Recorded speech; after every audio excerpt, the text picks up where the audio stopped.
नमस्कार साथियों, मेरे 12 मिनट के एक भाषण से 7 सेकंड की क्लिप काटकर मेरे खिलाफ एक दुष्प्रचार किया जा रहा है कि मैंने ब्राह्मणों के बारे में अपशब्द बोले हैं। सबसे पहले तो मैं बिना शर्त, बिना इफ एंड बट के, बिना लाग लपेट के, अगर मेरे इन शब्दों से किसी ब्राह्मण भाई को बुरा लगा है, उनके दिल को आघात पहुंचा है, उनका दिल दुखा है, तो मैं बिना शर्त माफ़ी मांगता हूं। मैं उनसे कृतज्ञ होकर हाथ जोड़ के माफ़ी मांगता हूं कि मेरा ऐसा कोई इरादा था नहीं और कभी होता नहीं है। मैं समाजवाद की विचारधारा पर चलने वाले व्यक्ति हूं। जो सच्चा समाजवादी होगा वो कभी किसी जाति या धर्म को अपमानित नहीं करेगा, किसी जाति धर्म के खिलाफ कोई शब्द नहीं बोलेगा। लेकिन मेरा दुर्भाग्य है इन दिनों के कुछ लोग, जो ज़्यादातर Bharatiya Janata party IT cell के लोग होते हैं, और कुछ भोले भाले लोग भी उनके बहकावे में आ जाते हैं, मेरे खिलाफ एक अभियान चलाते रहते हैं कि मैं ब्राह्मण विरोधी हूँ, सनातन विरोधी हूँ, हिंदू विरोधी हूँ, जबकि ये तीनों आरोप बिल्कुल एकदम गलत है। मैं ब्राह्मण जाति का बहुत ज़्यादा सम्मान करता हूँ, ब्राह्मण भाइयों का सम्मान करता हूँ।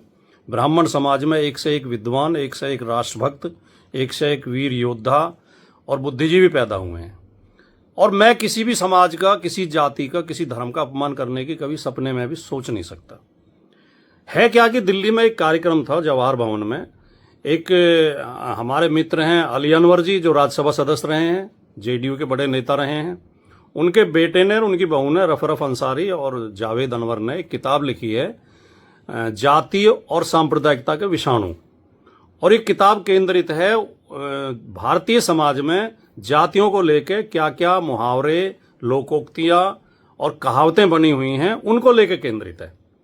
तो इस किताब को विमोचन था जवाहर भवन में 5 तारीख को, 5 मई को, और उसमें मेरे साथ श्री योगेंद्र यादव जी और अपने ये थे प्रोफेसर रतनलाल जी और आशुतोष जी और शीबा असलम फहमी जी, ये कई लोग शामिल थे उसमें कार्यक्रम में। तो वहाँ जब मैं बोला तो मैंने ये बात कही, और मेरे पूरा अगर 12 मिनट की वीडियो सुनी जाएगी, मेरा वक्तव्य सुना जाएगा, तो मैंने उसमें कहा कि हमारे समाज में ये एक बुराई है कि हमने जातियों को लेकर तरह तरह के खराब मुहावरे बना रखे हैं, खराब कहावतें बना रखी हैं। और मैंने उसमें स्पष्ट तौर पर यह भी बोला कि ऐसा नहीं है कि दलित और पिछड़ों के खिलाफ ही ये मुहावरे बने हुए हैं, दूसरी तरफ के लोगों के खिलाफ भी बने हुए हैं। हमारे लोग भी उनके खिलाफ ऐसे ऐसे भद्दे वो बोलते हैं। तो ये गलत है। मैं उसका विश्लेषण कर रहा था, मैं उसका खंडन कर रहा था। और मैंने जब 2 उदाहरण दिए, तो पहले जो गुर्जर यादवों के खिलाफ एक वो कही जाती है, वो मैंने बोली कहावत कि गुर्जर अहीर कंजर, कुत्ता बिल्ली बंदर, ये 6 ना होते तो खुले किवाड़ों से होते। मैंने कहा ऐसे हमें लोग ऐसे कह के ताना मारते थे, मजाक करते थे हमारे साथ, हमें बुरा लगता था। फिर मैंने एक सज्जन को कोट किया कि उन सज्जन ने ये ब्राह्मण संबंधी ये दोहा बोला जिसमें ब्राह्मण का और वैश्य का जिक्र आता, जिसे लेकर लोग नाराज हैं। और मैंने साथ के साथ ये कहा कि मैंने ये कभी जीवन में बोला नहीं, क्योंकि मुझे बहुत खराब लगा। उन्होंने मुझसे कहा था कि तुम ये सुना दिया करो। मैंने कहा मुझे इतना खराब लगा कि मैंने कभी बोला नहीं, और ये गलत है बिल्कुल, जो ये ऐसा नहीं होना चाहिए। तो मैंने ये पूरा मेरा वक्तव्य है, ये पूरा भाषण ये है। इन ऐसी गंदी मुहावरे, गंदे जो मुहावरे हैं, गंदी लोकोक्तियां हैं, गंदी कहावतें हैं, उनके खिलाफ हम बोल रहे थे, उनके समर्थन में नहीं बोल रहे थे। अब उसमें से लोग क्या कहते हैं, वो महाभारत में कि अश्वत्थामा मारा गया किंतु हाथी को काट देते हैं, अश्वत्थामा मारा गया। तो मेरा पूरा वक्तव्य ना सुनवा के उसमें से एक क्लिप, 7 सेकंड की क्लिप निकाल के, जिसमें खाली वो दोहा है, और उसे ऐसे कह के पेश कर रहे हैं कि मैंने ये ब्राह्मणों के खिलाफ बोला है। और मैं स्वीकार करता हूं कि बहुत खराब दोहा है, वो बहुत गंदा दोहा है, बहुत अपमानजनक है।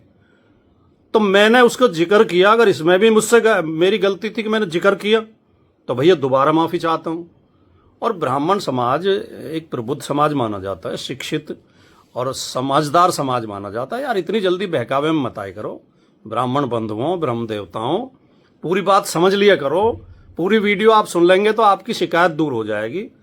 और मेरे जैसा आदमी, ब्राह्मण तो बहुत शानदार और बहुत सम्मानित जाति है। किसी मतलब जो संख्या में कम हैं या कमजोर हैं या कुछ भी, किसी भी जाति के खिलाफ मैं नहीं हो सकता, सपने में भी नहीं सोच सकता। तो मैं पुनः माफ़ी चाहता हूँ। आप मेरी आधी अधूरी बात को सुन के, 7 सेकंड की क्लिप को सुनकर मेरे बारे में राय ना बनाएं। और ज़रूरी समझें तो पूरी क्लिप सुने। और मैंने अपने फेसबुक पेज पे वो क्लिप भी डाल दी सुबह और उसकी सफाई भी डाल दी है, तो कृपया इस बात का ध्यान रखें। नमस्कार।